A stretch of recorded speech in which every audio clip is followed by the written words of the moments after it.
lectura hacen de este fallo de la Corte Suprema de Justicia declarando la inconstitucionalidad de la ley? Bueno, desde el punto de vista gremial, desde el punto de vista de nuestra organización, es indudable que hay algunos miembros de la Suprema Corte de Justicia de la provincia de Santa Fe que no han estado a la altura de su condición como máximos, digamos así, referentes de la justicia santafesina. ¿Por qué lo decimos? Hasta el momento hemos callado algunas situaciones, pero una vez que ha pasado, queremos decir lo siguiente. Uno de los jueces que votó en contra de la constitucionalidad de la ley 13441, el doctor Netri, durante el mes de agosto, en pleno proceso, en plenos problemas, algunos sectores estaban cerrados de supermercado, otros estaban abiertos, había cuestionamientos, había temores por parte de los compañeros que eran amenazados. Bueno, este miembro de la Corte estuvo durante un mes en Marbella, junto con el doctor Usandizaga. Lo que nosotros decimos es esto: ante una situación que es, digamos así, una de las causas más importantes que ha tenido la Corte Suprema desde el punto de vista laboral, haber abandonado o no haber estado a la altura de la circunstancia para definir, no rápidamente, pero sí de acuerdo a la situación de cómo se presentaba, para nosotros es una falta de respeto. ¿Qué planteamos también? Había 3 votos a favor, 3 votos en contra, era todo un enmascaramiento, nadie sabía quiénes eran y quiénes no eran. Entonces, ante esa realidad, recién sabemos ahora, antes lo sabíamos por trascendido, de quiénes estaban a favor y quiénes estaban en contra. 3 votos a favor, 3 votos en contra,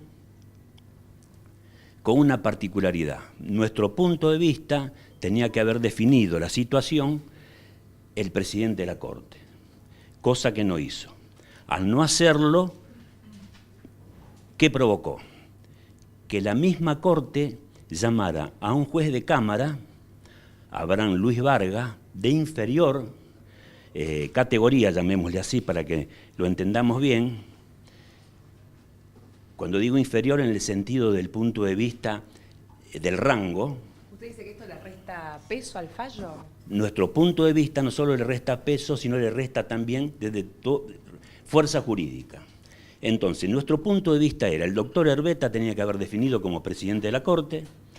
Nuestro punto de vista es que, para un lado o para otro, era que no puede un juez de un rango inferior estar determinando una ley aprobada por las instituciones de la provincia, ya sea legislativa, ya sea la ejecutiva, y en cierta medida nosotros consideramos como una especie, como un golpe de Estado por parte de la justicia hacia las instituciones de la provincia de Santa Fe. Según su lectura, ¿por qué Herbeta no hizo uso de ese doble poder del voto? Según él, a efecto del punto de vista democrático, él no quería inmiscuirse, determinar, dado que él había votado a favor, y provocar en cierta medida una desigualdad.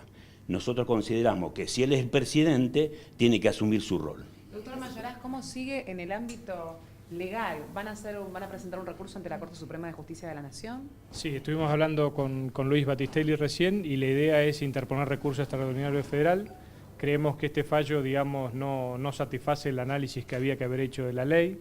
Estamos convencidos de que la ley es constitucional y creemos que la Corte Nacional, en base a otros precedentes y fundamentalmente en un caso donde rechazó un planteo de uno de estas cadenas de supermercados, sentó algunos lineamientos que nosotros creemos los va a ratificar cuando le toque entender en este recurso y llegue a la Corte del caso. ¿Pudieron ver los fundamentos? ¿Están de acuerdo?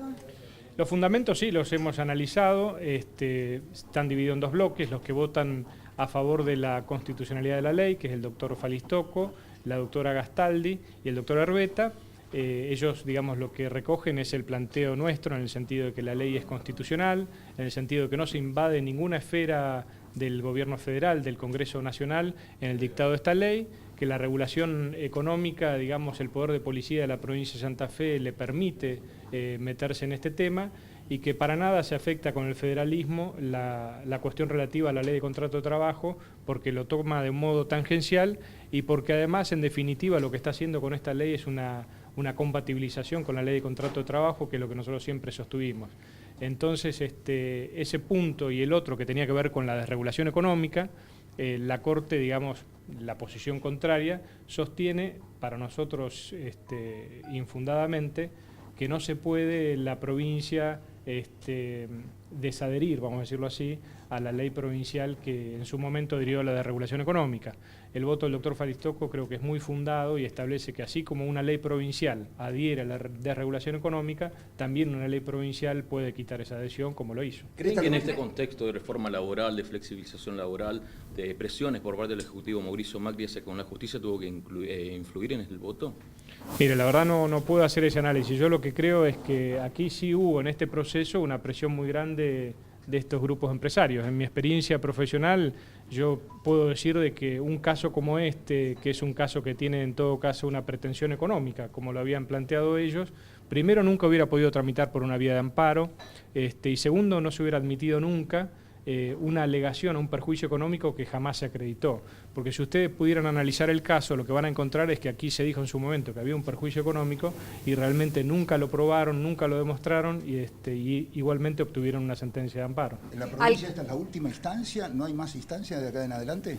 En relación a estas dos empresas, esta es la última instancia y queda la instancia del nacional, digamos, es la que vamos a ir ahora a transitar. ¿Este fallo alcanza a todas las cadenas de supermercado de la ciudad de Rosario? No. El fallo solamente alcanza a Coto y Carrefour, y alcanza en este sentido, es decir, la sentencia no está firme. Esto quiere decir que con la interposición del recurso extraordinario federal que haremos, se suspende el fallo, con lo cual si pretenden abrir en estos días, cuando interpongamos el recurso extraordinario van a tener que volver a cerrar porque la ley va a tener nuevamente vigencia. Doctor, respecto al resto de las localidades, ¿qué pasa en el resto de las localidades de la provincia?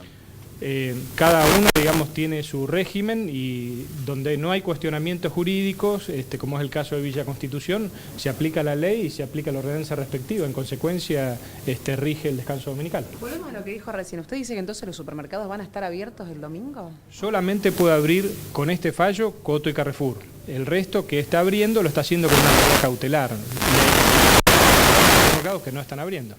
Inmediatamente el resto de los supermercados van a pedir la misma medida. ¿Cómo se va a manejar esto? Mire, este fallo, el efecto, digamos, o la aplicación del fallo, entiendo yo, tiene un carácter temporal. Es decir, hasta que se interponga el recurso extraordinario federal, o sea que va a ser de unos días. Dentro de unos días, cuando esté interpuesto el recurso, va a volver a aplicarse la ley porque se va a suspender el efecto del fallo. ¿Qué pasa con los recursos de amparo con los que están abriendo los supermercados ahora? En los recursos de amparo lo que se tiene que resolver son distintos planteos para que se aplique la ley. ¿Por qué? Porque es una paradoja, pero esas cadenas de supermercado que hoy tienen una cautelar la obtuvieron planteando justamente la desigualdad que entendían se daba por el caso de Coto y Carrefour, que en ese momento podían abrir. Entonces la lógica indica que si Coto y Carrefour no abren ahora, se modifica esa situación de hecho y en consecuencia deberían cesar las cautelares. Eso es lo que ha planteado la provincia en algunos casos y nosotros también. Doctor, ¿esperaban este final después de tantos meses de debate, teniendo en cuenta también las irregularidades que marcaban recién?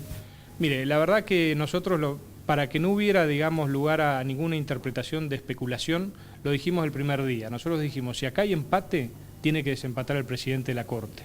La verdad que el fallo en ese punto no nos satisface y ya generó para nosotros una situación de desencanto en cuanto al funcionamiento del Poder Judicial, porque es una cuestión institucional muy relevante, de mucha importancia, y nosotros creíamos que debía ser la Corte Provincial la que lo resuelva y no como resulta en definitiva un camarista que, más allá del respeto que me merezca el doctor Vargas o cualquier otro que hubiera salido sorteado, no puede resolverse esto por sorteo. Porque lo importante de esto, el tema es que, dejando de lado el descanso dominical, lo que está en discusión acá, en abstracto, no en el planteo concreto, es la autonomía provincial, es decir, es las facultades que tienen las provincias de dictar leyes de regulación económica. Eso es un tema central, es un tema que sí es cuestionado judicialmente. Nosotros creemos que la respuesta tiene que venir de la Corte y no de un tribunal integrado con un camarista. Y fundamentalmente tiene que ser tratado con una seriedad que indique que, como dijo siempre la Corte Nacional, la inconstitucionalidad es el último remedio, es decir, que debe buscarse primero la armonización. Y eso es lo que nosotros vemos realmente en el fallo, que no hay ningún esfuerzo interpretativo por tratar de armonizar la Constitución Nacional con la Constitución Provincial, la ley provincial con la ley de contrato de trabajo. Probablemente ya lo dijo al principio, nosotros llegamos tarde. ¿Cuáles son los pasos legales que se van a seguir ahora? Lo que viene ahora es la interposición del recurso extraordinario federal, que interpondremos dentro del plazo de ley, son 10 días hábiles, tenemos que terminar de analizar el fallo y lo presentaremos inmediatamente. ¿Y el eje cuál va a ser? ¿Ese que planteó recién, la autonomía de la provincia en relación con el Estado Nacional? Bueno, ese es uno de los argumentos que tiene que ver con las provincias. Es decir, yo creo que acá la legislatura santafesina debería estar preocupada con este fallo porque la Corte lo que está haciendo de alguna manera está limitándole sus facultades y realmente para mí de un modo preocupante, porque sienta un precedente que no es solamente para el descanso dominical, es un precedente que realmente cercena facultades que para mí están reconocidas en la Constitución Nacional, están reconocidas en la Constitución Provincial, y la jurisprudencia de la Corte Nacional desde hace mucho tiempo viene hablando de un federalismo de concertación. ¿Qué quiere decir esto? Que hoy las provincias y la nación ya no es como en el siglo pasado o en el siglo XIX, donde se veía, digamos, un antagonismo entre el Estado federal y las provincias. Hoy en día las provincias colaboran con el Estado nacional para conseguir los fines. Entonces, cuando uno hace un análisis de este tipo de leyes para verificar si hay o no alguna contradicción, primero debe ver si es posible armonizarla. Y la verdad que esta ley provincial, primero no se mete en la ley de contrato de trabajo, y si de algún modo la afecta, porque afecta al decir que no abren los domingos determinados comercios, esta afectación no va contra la ley, no se alza contra la ley nacional, porque en definitiva la ley nacional contempla el descanso dominical. Ese análisis, ese razonamiento que los pusimos en todas las instancias, la Corte ni siquiera lo trata, ni siquiera lo rebate, ni siquiera lo discute. Las organizaciones sindicales trascienden a los fallos. Las organizaciones sindicales, nuestra misión es continuamente estar presente en la lucha, en la defensa de los intereses de los compañeros. O sea que esta situación no es que la esperábamos, pero nos sorprende. Baticelli, ustedes estuvieron hace una semana con el arzobispo de Rosario, sí, que fue uno de los principales apoyos que tenían. ¿Hablaron de la posibilidad del fallo? Personalmente yo no estuve, los compañeros que estuvieron, nosotros que hicimos, ellos también fueron en su momento junto con diferentes grupos empresarios, la asociación empresaria, las universidades, diferentes gremios. Bueno, fuimos los firmantes de este proyecto que se llevó a Santa Fe. El planteo de ellos es que desde el punto de vista religioso, ellos plantean, como en un montón de países de Europa, que los días domingos hay que dedicarlo al culto, por lo tanto no hay que trabajar desde el punto de vista religioso. Que un montón de compañeros que son religiosos, desde el punto de vista nuestro, de lo que nosotros cubrimos como organización sindical, es correcto. Ellos acompañan, pero es un acompañamiento desde el punto de vista, diríamos, no de lo gremial, no de los derechos de los compañeros, no de la defensa, porque acá la realidad ¿cuál es? Acá había compañeras que hacía 15 años que los domingos estaban con su familia. Acá había compañeros que había 10, 12 y 15 años que no podían encontrarse ni con su hijo los días domingos o con su pareja. Entonces, todo esto, más allá que el presidente de la Federación de Industria y Comercio, Mosquita, que personalmente me dijo que estaba de acuerdo con el descanso dominical, plantea que esto es una ciudad de turismo y que hay que ver turismo, no se puede venir a hacer turismo para comprar un paquete de manteca un día domingo en un supermercado. Entonces acá, las realidades cuáles son. La dignidad humana y la dignidad del trabajo tiene que estar sobre el lucro, porque a la empresa lo único que le interesa es el lucro. Vienen a lucrar y no reinvierten aquí.